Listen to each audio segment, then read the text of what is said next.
Alors, une question de Issam Sport. Quelle ville investir au Maroc? Marrakech pour moi, Sans sans hésitation. aucun doute. Ouais. Pour moi, il y a le Maroc et il y a Marrakech.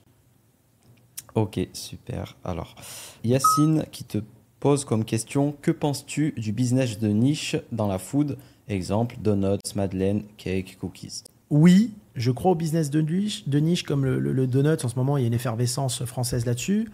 Développe et vend. Quand la thématique est trop poussée dans le business de niche, ça dure pas. On regarde bien, que ce soit les cookies, que ce soit, ça dure pas. Donc développe 2 3 ans et bon. Ok, c'est clair. Ben qui nous dit, salut, j'aimerais ton avis sur la franchise de kebab au Malo. Au Malo, c'est une franchise de kebab, mais qui est plus dans les tout petites villes, dans les villages. Alors le chiffre d'affaires moyen est relativement bas. Je crois que c'est 30 000 par mois. J'ai envie de dire, si tu habites dans une petite ville, 10 000 habitants, etc., pourquoi pas? Mais c'est pas une franchise qui est connue dans les grandes villes françaises. Après, pareil, étudie les bilans.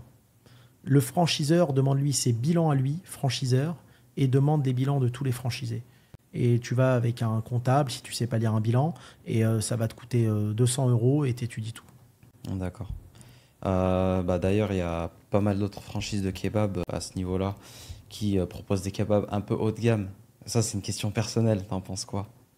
Les trucs Berliner, Berliner, Luxe Kebab, toutes ces choses-là. je rejoins la rigolade, ce que dit Mohamed Eni.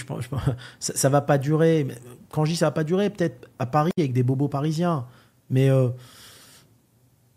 moi, j'y crois pas long terme. Déjà en province, je pense pas que ça va fonctionner parce que quelqu'un en province, il a pas envie de manger un kebab à 15 euros. C'est pas les mêmes salaires qu'à Paris.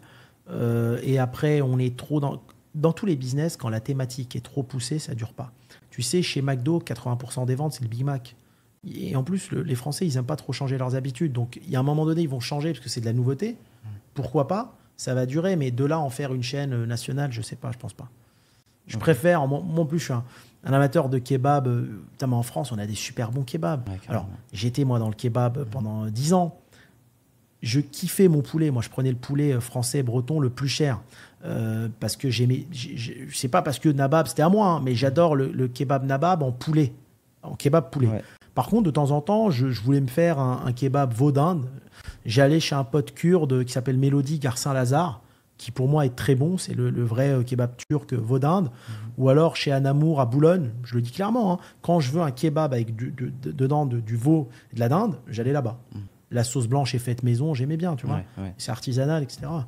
C'est pas ce que nous on fait. Nous, on a développé une chaîne, donc on est obligé d'industrialiser. On peut pas faire de l'artisanal avec une chaîne de partout, c'est très compliqué. Bien sûr, ouais, bien sûr. Ok. Voilà. Question de Pulco. Une réconciliation est-elle possible entre toi et l'administration française? On sent une déception. Non, mais Pulco, moi, j'en veux pas à la France. Comme je te dis, j'aime mon pays, je kiffe la France. Elle m'a appris beaucoup de choses. J'ai eu la chance d'avoir une double culture.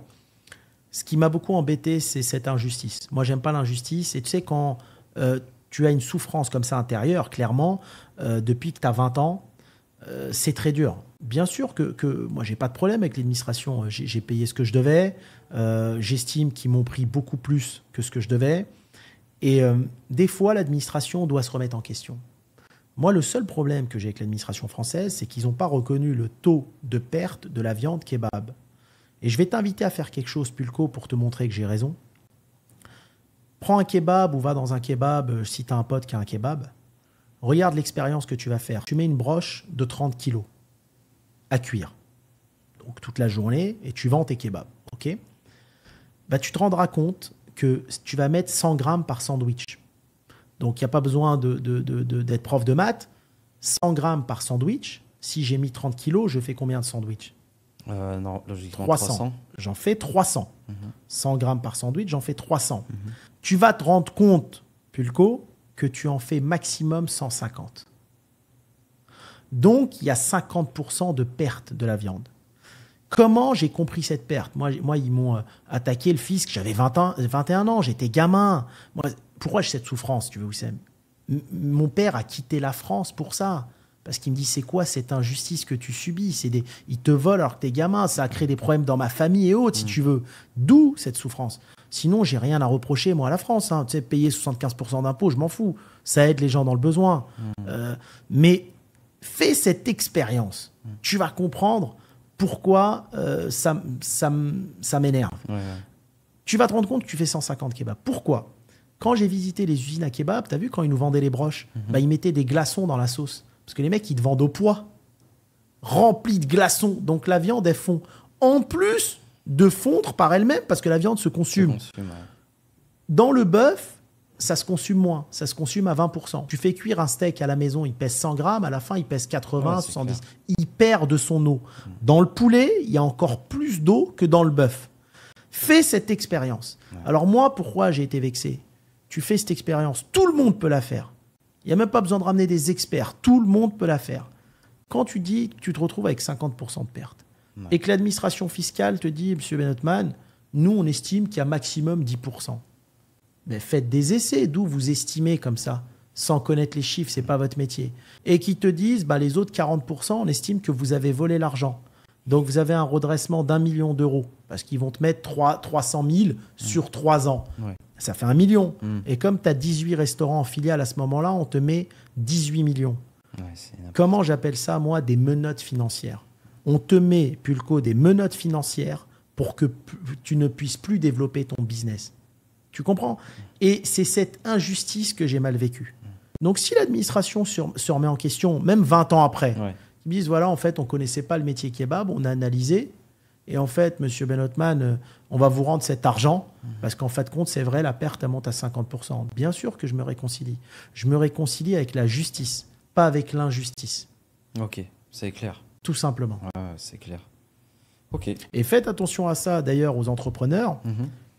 Si demain, vous créez un business, calculez les pertes. Et si vous voyez que les pertes ne rentrent pas dans les ratios de l'administration fiscale, faites ce qu'on appelle, moi je l'ai appris après, je l'ai appris 10 ans après, parce que j'étais gamin, un rescrit fiscal. C'est-à-dire, t'envoies, avant même de créer ton business, à l'administration, par exemple le kebab, tu dis, écoutez, j'ai testé mes kebabs, je suis à 50% de perte. Tu l'envoies avant même qu'ils viennent te contrôler.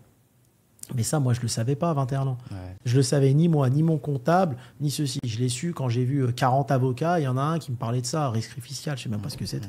C'est une chose à apprendre, franchement. Là, moi, tu m'apprends quelque chose. Tu fais un rescrit fiscal. Rescrit fiscal. Voilà. Tu leur dis, moi, dans mon produit, la sauce, c'est tant, il y a tant de pertes. Voilà. Ouais. J'ai un exemple. Tu as vu les glaces Sundae que tu manges chez McDo, c'est rempli d'air.